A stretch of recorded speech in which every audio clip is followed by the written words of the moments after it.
ನಮಸ್ತೆ. ಸರ್ಕಾರ ನ್ಯೂಸ್ ವಾಹಿನಿಗೆ ಸ್ವಾಗತ. ಸಿಇಟಿ ಪರೀಕ್ಷೆಯಲ್ಲಿ ಬ್ರಾಹ್ಮಣ ವಿದ್ಯಾರ್ಥಿಗಳ ಜನಿವಾರಿಗೆ ಕತ್ತರಿ ಪ್ರಯೋಗ ಪ್ರಕರಣ ವಿಚಾರಕ್ಕೆ ಸಂಬಂಧಪಟ್ಟಂತೆ ಬೆಳಗಾವಿಯಲ್ಲಿ ಸಿಡಿದೆದ್ದಿದೆ ಬ್ರಾಹ್ಮಣ ಸಮುದಾಯದ ಮುಖಂಡರು. ಬೆಳಗಾವಿ ಚೆನ್ನಮ್ಮ ವೃತ್ತದಿಂದ ಡಿಸಿ ಕಚೇರಿವರೆಗೆ ಪ್ರತಿಭಟನಾ ಮೆರವಣಿಗೆ ಮಾಡಿ ತಮ್ಮ ಆಕ್ರೋಶವನ್ನು ಹೊರಹಾಕಿದ್ದಾರೆ. ಧಾರ್ಮಿಕ ಭಾವನೆಗೆ ಧಕ್ಕೆ ತಂದಿರುವಂತಹ ಪರೀಕ್ಷಾ ಸಿಬ್ಬಂದಿಗಳ ವಿರುದ್ಧ ಆಕ್ರೋಶ ಹೊರಹಾಕಿದ್ದು, ಕೈಯಲ್ಲಿ ಜನಿವಾರ ಹಿಡಿದು ಬ್ರಾಹ್ಮಣ ಸಮಾಜದ ಮುಖಂಡರು ತಮ್ಮ ಆಕ್ರೋಶ ಹೊರಹಾಕಿದ್ದಾರೆ. ಬ್ರಾಹ್ಮಣರ ವಿರುದ್ಧ ಷಡ್ಯಂತ್ರ ಮಾಡಿರುವವರ ವಿರುದ್ಧ ಧಿಕ್ಕಾರ ಕೂಗಿದ್ದಾರೆ. ಜನಿವಾರ ಉಳಿಸಿ ಬ್ರಾಹ್ಮಣ ಬೆಳೆಸಿ ಎಂಬ ಪೋಸ್ಟರ್ ಪ್ರದರ್ಶನ ಕೂಡ ಮಾಡಿದ್ದಾರೆ. ಅಲ್ಲದೆ ಬೆಳಗಾವಿ ಡಿಸಿ ಮೂಲಕ ಸರ್ಕಾರಕ್ಕೆ ಬ್ರಾಹ್ಮಣ ಸಮಾಜದ ಮುಖಂಡರು ಮನವಿ ಸಲ್ಲಿಸಿದ್ದಾರೆ.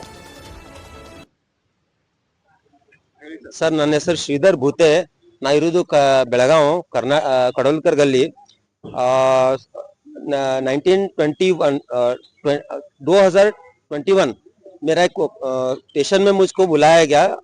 तो फिर वहां जैसे बुलाया ಅಲ್ಲಿ ನಾನು ಕರೆದ ಮೇಲೆ ನನಗೆ ಏನೋ ಪ್ರಶ್ನೆ ಕೇಳಬೇಕಂತ ಕರೆದ್ರು. ನಾ ಹೋಗ್ಬಿಟ್ಟೆ. ಹೋದ್ ಕೂಡಲೇ ನನ್ನ ಜೊತೆ ಹಾತಾಪಾಯ ಮಾಡ್ರೆ ಪೊಲೀಸ್ ಸ್ಟೇಷನ್ದಾಗ. ಮತ್ತ ನನ್ನ ಕಡೆ ಇರುವಂತ ಜನ ಅವ್ರು ಅಂದ್ರ ಜಗ್ಗಿ ಯಾವ್ದು ಹೊಡೆದ್ಬಿಟ್ರು, ಕಟ್ ಮಾಡಿದ್ರು.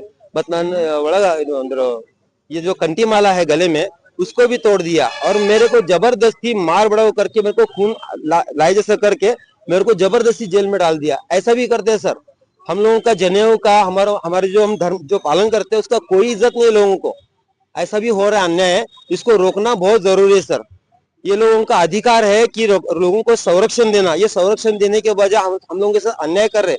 ये अन्याय नहीं होना चाहिए. ऐसा इसको सीरियस लेना जरूरी है. मैंने एक वीडियो भी बना के मेरे फेसबुक में डाला है कि लोगों ने मेरे साथ क्या क्या किया. और मेरे पास सर मैं हर रोज हर समय हरि नाम सुनता हूँ. ऐसे इसमें क्या बोलते हैं, स्पीकर में कंटिन्यू सुनते रहता हूँ. एक पुलिस ने पूछा मेरे को देगा क्या. मैंने बोला नहीं दे सकता, तुमको चाहिए तो मार्केट से ले लो. ये मेरे गले में था.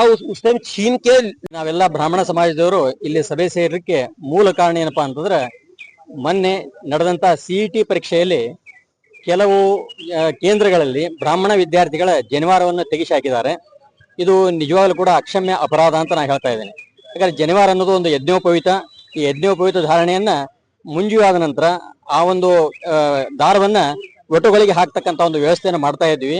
ಆ ಒಂದು ದಾರವನ್ನ ಧರಿಸಿದ ನಂತರ, ಆ ಒಂದು ಯಜ್ಞೋಪವೀತವನ್ನು ಧರಿಸಿದ ನಂತರ ಆ ಒಂದು ಒಟುವಿಗೆ ಗಾಯತ್ರಿ ಮಂತ್ರವನ್ನ ಜಪ ಮಾಡುವಂತ ಒಂದು ಶಕ್ತಿಯು ಕೂಡ ಬರ್ತದೆ. ಅದ್ರ ಜೊತೆಗೆ ಸಂಧ್ಯಾ ವಂದನೆಯನ್ನು ಕೂಡ ಮಾಡತಕ್ಕಂತ ಒಂದು ಕ್ರಿಯೆ ಪ್ರಾರಂಭ ಆಗ್ತದೆ. ಆ ಸಂಧ್ಯಾ ವಂದನೆ ಮಾಡ್ತಕ್ಕಂಥ ಕ್ರಿಯೆ ಏನಪ್ಪಾ ಅಂತಂದ್ರೆ, ಆ ಲೋಕ ಹಿತಕ್ಕಾಗಿ, ಕೇವಲ ವೈಯಕ್ತಿಕ ಹಿತಕ್ಕಾಗಿ ಅಷ್ಟೇ ಅಲ್ಲ, ಲೋಕದ ಹಿತಕ್ಕಾಗಿ ಮಾಡ್ತಕ್ಕಂಥ ಒಂದು ಆಚರಣೆ. ಆ ಆಚರಣೆಯನ್ನು ಮಾಡೋದ್ರಿಂದ ಸಮಸ್ತ ಲೋಕದಲ್ಲಿ ಇರ್ತಕ್ಕಂಥ ಪ್ರತಿಯೊಬ್ಬ ಮನುಷ್ಯನಿಗೂ ಕೂಡ ಒಳ್ಳೆಯದಾಗಲಿ ಅಂತ ದಿನದಲ್ಲಿ 3 ಬಾರಿ ನಾವು ಬೇಡ್ಕೊಳ್ತಾ ಇರ್ತೀವಿ.